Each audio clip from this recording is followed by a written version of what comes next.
Bem, na entrevista do dia com Maria Lídia Flandoli, o cenário político nacional na transição para o novo governo federal. E eu entrevisto o cientista político José Álvaro Moisés, do Instituto de Estudos Avançados da USP, onde coordena o grupo de trabalho sobre a qualidade da democracia. Professor, muito obrigada por estar conosco.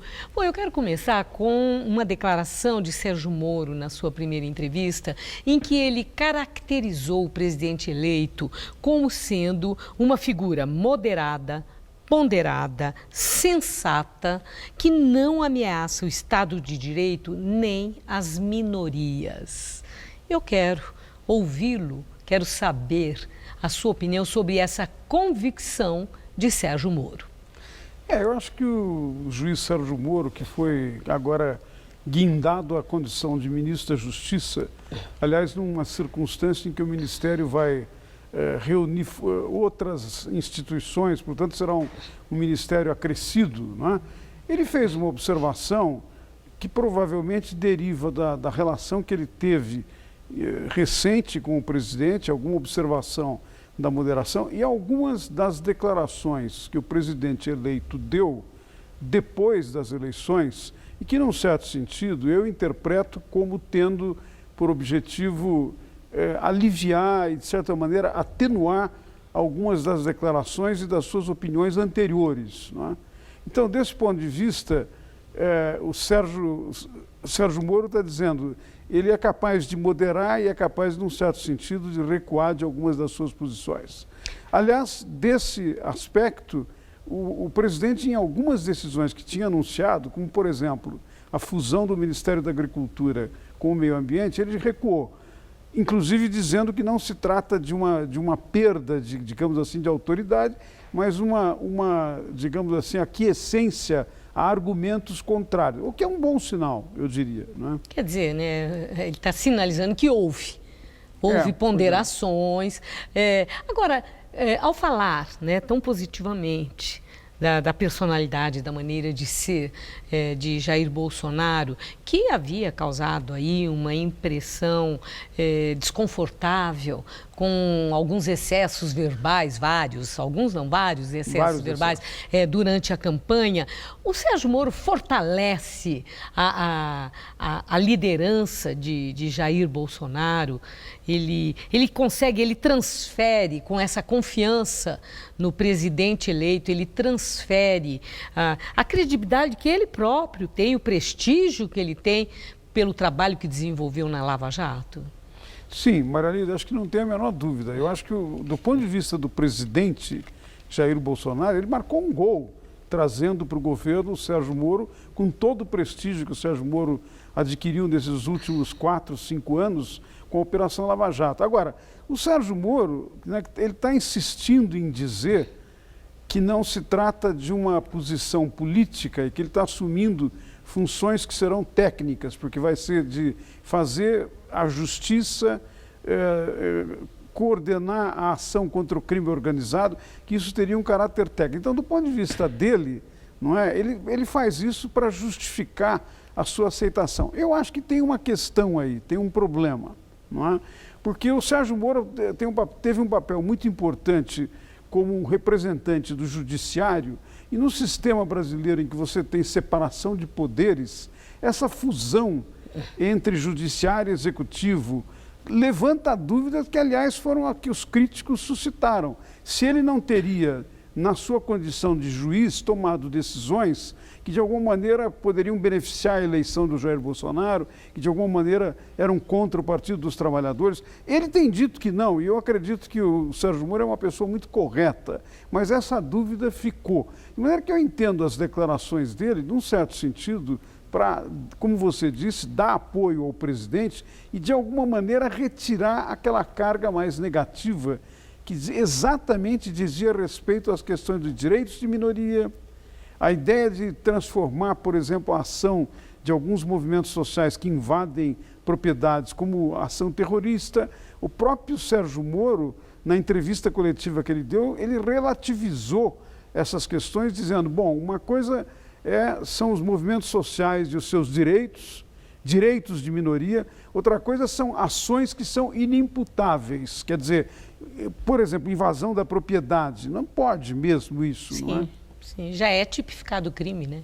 Já é tipificado né? crime. O problema é saber se seria necessário ir muito mais além, radicalizar e transformar isso em crime de terrorismo. Eu acho que a posição do Sérgio Moro foi para moderar isso e para dizer que não é? Agora, professor, e ontem nós tivemos ali uma cena muito interessante lá na Câmara Federal, quando Bolsonaro estava acompanhado dos 3 presidentes das principais instituições, das 3 instituições que aí dão a base, a sustentação da democracia. Ele reiterou o respeito à Constituição. Ele disse que na democracia só existe um norte, a Constituição. Falou isso assim de forma muito enfática.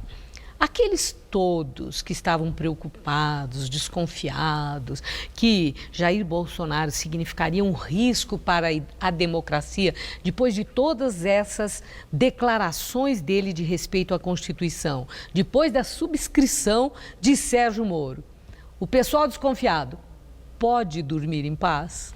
Então, eu me incluo entre os desconfiados. Eu fiz várias entrevistas e artigos levantando dúvidas por causa, digamos assim, da mentalidade autoritária que o presidente eleito, na sua condição de candidato, ou mesmo antes, não é, tinha em algumas declarações manifestado. Declarações e também atitudes, como no caso, por exemplo, daquele conflito dele com a deputada Maria do Rosário. Talvez tenha me equivocado no nome agora, mas... Não, é Maria do Rosário mesmo, né? E eu mesmo no trato com a jornalista em que usou o termo chulo e tal. Então, num certo sentido, ele tinha sinalizado numa direção preocupante. E, ao mesmo tempo, com algumas declarações, por exemplo, abonando a tortura durante o período militar, levantou essa dúvida. Uma mentalidade autoritária não poderia ser um risco para a democracia? E a sua preocupação, como é que ficou agora? A minha impressão é a seguinte: eu não acho que o presidente eleito vai fazer um governo militar, nem vai fazer a mudança da democracia para um regime militar. Agora, é necessário tomar um extremo cuidado com as possíveis ações que vêm daqui para frente, e eu acho que, nesse sentido, as instituições, principalmente o judiciário e o legislativo, estão sinalizando claramente que querem um acordo, um pacto. O presidente do Supremo chamou de um pacto republicano, exatamente para ser um elemento de contenção. E um outro aspecto, tem 2 outros aspectos que eu vejo, Maria Elisa, que são os seguintes. Mesmo que o presidente eleito quisesse ir numa direção, por exemplo, de radicalização, eu acho que há a declaração, mais de uma declaração dos chefes militares em períodos anteriores, né, são muito indicativas de que as Forças Armadas não querem entrar numa nova aventura de assumir o governo. Mas é interessante falar... E a segunda observação, só para completar, é que eu acho também que uma pessoa que sofreu um atentado, colocou em risco a sua vida, eu diria, é impossível que não seja capaz de refletir, de meditar sobre certas ações muito radicais que ele próprio defendia e que, num certo sentido, estimulou ações de violência na sociedade. Eu não estou dizendo que ele mudou completamente, porque isso não acontece, as pessoas não mudam assim, mas, num certo sentido, é uma sensibilização que provavelmente vai desempenhar algum papel. Bom, e traduzindo isso numa palavra pode significar uma esperança também, né? Pode significar uma esperança. Não é bem aquilo que se dizia. Sim, não é? Sim.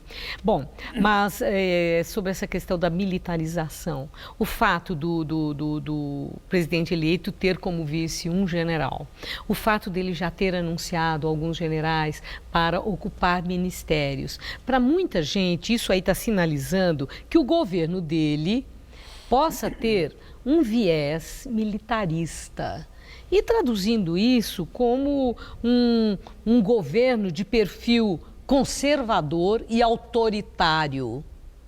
O professor vê esses sinais? Então, eu diria que conservador, claramente. Houve uma guinada numa direção conservadora no ciclo político brasileiro. Acabou o ciclo da Nova República, está iniciando um novo ciclo. A Nova República, com toda a luta contra a ditadura e pela democratização, ela veio com um sentido progressista e com um conteúdo social muito forte, né? Isso, de alguma maneira, agora está terminado.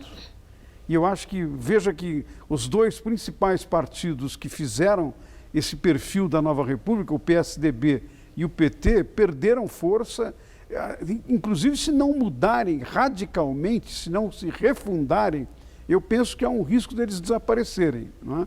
Então, desse ponto de vista, é uma mudança. Agora, eu não diria que necessariamente é uma mudança no sentido de uma militarização.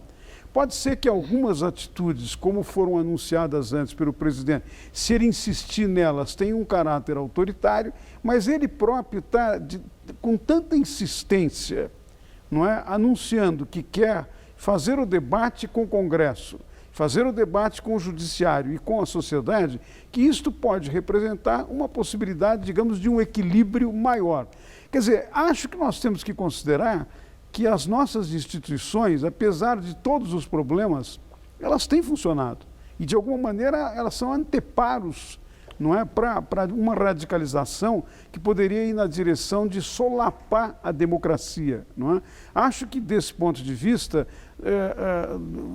é claro que sempre vai ser necessário que a sociedade civil esteja muito vigilante, observe cada detalhe, cada decisão, mas, ao mesmo tempo, é na relação com as instituições do sistema político brasileiro que será possível manter a democracia. Bom, agora a questão dos partidos políticos. O PSDB. O PSDB amarga momentos difíceis, principalmente depois da derrota do candidato Geraldo Alckmin, da redução das bancadas, do aumento do racha no partido, com a vitória e o crescimento do poder de João Dória. O PSDB é partido em estado terminal? Eu não diria terminal, mas eu diria que a sua pergunta é muito interessante porque ela toca num ponto importante, não é? O partido tem que se reorganizar, tem que se refundar. Eu acho que a identidade principal do PSDB é a identidade social-democrata. Se nesse momento, com o poder que você mencionou do governador eleito de São Paulo, João Dória, se isso significar puxar o partido mais para a direita, eu acho que ele vai perder a sua identidade, vai, de alguma maneira, virar as costas para os seus eleitores, como, aliás, já perdeu muito nesta última eleição. Se despersonaliza. E, com isso, corre um risco muito sério de diminuir e progressivamente desaparecer. Agora, se não fizer, se for o contrário, e se for capaz de fazer a sua própria autocrítica, como, aliás, em algum momento o senador Tássio Gereissati, quando foi presidente temporário do partido, iniciou, e depois alguns também fizeram, se fizer a sua autocrítica e for capaz de se reconectar com a sociedade e, de alguma maneira, voltar a tratar dos problemas que as pessoas sentem no dia a dia, e não apenas teses gerais abstratas, né? Se fizer isto, eu acho que pode se recuperar. Mas veja, Maria Lídia, que nós temos, num certo sentido, uma situação brasileira que compara com o que ocorreu na Itália depois da Operação Mãos Limpas, que também foi uma operação de enfrentamento da corrupção e do modo como os partidos tinham se envolvido em corrupção. Os dois principais partidos, o Partido Democrata Cristão e o Socialista na Itália, desapareceram em decorrência da Operação Mãos Limpas. No caso brasileiro, com a Operação Lava Jato, não é? O PSDB, o PMDB, o antigo PMDB, que agora é MDB, e mesmo o PT não desapareceram. Mas eu acho que o grande risco é se eles não mudarem e, de alguma maneira, não ouvirem os eleitores. Porque nós temos que lembrar também que a crítica aos partidos, que levou a esse cenário que você mencionou, de desestruturação e, num certo sentido, até de uma ampliação de muitas agremiações que não têm o menor significado programático e ideológico, a crítica veio desde 2013, nas grandes manifestações que ocuparam as cidades brasileiras, inclusive São Paulo, mais de 2 milhões de manifestantes. A grande crítica era: os partidos esvaziaram, perderam o sentido, e eles não foram capazes de ouvir e de mudar. Ainda sobre o PSDB, pode-se dizer que João Dória, por ter sido eleito governador do principal estado do país, se tornou o novo e maior cacique tucano? Eu acho que o João Dória está, de alguma maneira, anunciando esse papel. querendo que esse script seja o que é adequado para ele. Mas eu não acho que isso faz sentido num partido democrático, pluralista, que tem posições diferentes e que deve levar em conta uma composição muito mais ampla do que simplesmente a posição do governador João Dória. Por mais importante que o governador tenha sido com a eleição que ele obteve e o papel que ele possa ter no PSDB. Mas, de alguma maneira, não faz sentido você imaginar que um partido com o papel que desempenhou no Brasil, não é? Principalmente com Fernando Henrique Cardoso, e uma estabilização da economia, controle da inflação, recuperação da moeda, não é? Brasileira, um partido que teve esse papel, e inclusive tinha um olhar para o social muito importante, com a Bolsa Escola, e que depois se transformaram na Bolsa Família, não é? Não pode simplesmente fazer uma guinada para a direita e perder a sua raiz. Sim. Se perder a raiz, vai desaparecer, na minha opinião. Bom, e o PT? O antipetismo da campanha criou raiz, para usar um termo seu agora, e veio para ficar?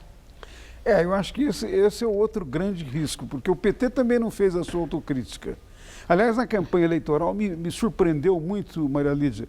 Num determinado momento, o candidato à presidência, Fernando Haddad, ele admitiu que algumas pessoas do partido cometeram crimes de corrupção. E ele até diz, deveriam ser punidas por isto. Mas em nenhum momento ele fez referência ao fato de que o PT foi o partido que organizou o esquema sistêmico de corrupção, envolvendo outros partidos como o PP e o PMDB, e ao mesmo tempo envolvendo grandes empresas, não é? De engenharia, as empreiteiras, e ao mesmo tempo os altos funcionários da Petrobras. Quer dizer, ele não admitiu a responsabilidade do partido. E eu acho que, em grande parte, a reação de um segmento grande dos eleitores que acabaram indo na direção desse verdadeiro ódio contra o PT, em grande parte está associado ao fato de que o partido foi responsável por políticas econômicas desastrosas a partir da administração da ex-presidente Dilma Rousseff, provocou recessão, provocou desemprego, não é? Mas não admitiu a sua responsabilidade. Então, isso acaba levando a um afastamento, mesmo de eleitores do PT e de segmentos. Veja que uma das coisas que apareceu nos resultados das eleições é que o presidente eleito, Jair Bolsonaro, conseguiu penetrar, inclusive, em áreas tradicionais de voto do PT, em classe C e D, que muitas vezes votavam apenas no PT, na periferia, por exemplo, de São Paulo.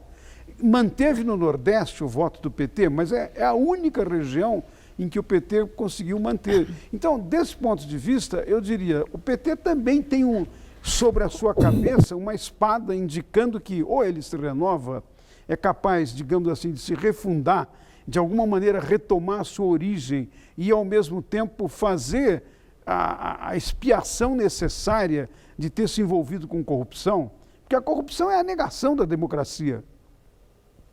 É a negação das políticas públicas, retira recursos de políticas públicas. Então, a ideia de que tem um partido a favor da população mais pobre, mas que retira recursos, não faz sentido. Mas, e Fernando Haddad, que teve os 47 milhões de votos, ele saiu muito maior do que entrou dessa campanha à presidência da República. A situação do PT, né? O Haddad, que passou a ter essa evidência, a situação do Lula, que não consegue, através de recursos, a liberdade, ele não sai da cadeia, está lá. Embora a defesa continue lutando, a gente não sabe no que vai resultar. Pode-se afirmar que hoje Fernando Haddad é o novo líder nacional do PT?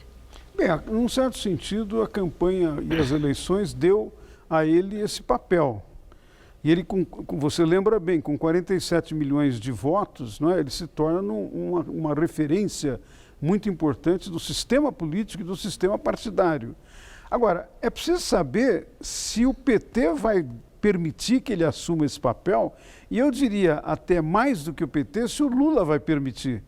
Porque, veja bem, quando a gente olha a história do PT, é muito curioso observar que o Lula permaneceu como a única liderança. E toda vez que tinha alguém que de alguma maneira disputava a possibilidade de disputar, competir com ele, acabou sendo afastado. Ele afastou o Eduardo Suplicy, afastou a Marta Suplicy. Não é possível dizer que o ex-governador da Bahia, o Jacques Wagner, tenha se transformado numa liderança. Então, num certo sentido, o modo de operar a liderança do Lula sempre foi de hipervalorizar o seu próprio papel e não dar a devida força para os outros. Veja que no caso da ex-presidente Dilma Rousseff, a ideia do Lula, uma das hipóteses é que ele colocou a Dilma Rousseff num mandato e logo em seguida gostaria de se candidatar. É verdade que ela acabou indo numa outra direção, mas não deu questão de ser a candidata, né? Mas não deu a chance dela se transformar numa grande liderança. É verdade que também tinha problemas no próprio desempenho da ex-presidente Dilma. Mas eu estou mencionando isso para dizer, no caso do Fernando Haddad, que tem um potencial, é uma pessoa preparada e teve esse apoio grande, né, reuniu grande apoio como resultado da eleição, apesar de ter sido derrotado, não é? Ele, para ascender a uma posição de liderança, terá que ter a aquiescência do resto do partido e principalmente do ex-presidente Luiz Inácio Lula da Silva. É a minha impressão. Não é? Professor, eu agradeço muito a sua análise. Muito obrigada. Eu que agradeço a oportunidade de estar aqui com você de novo, Maria Alice. Obrigada. Luciana.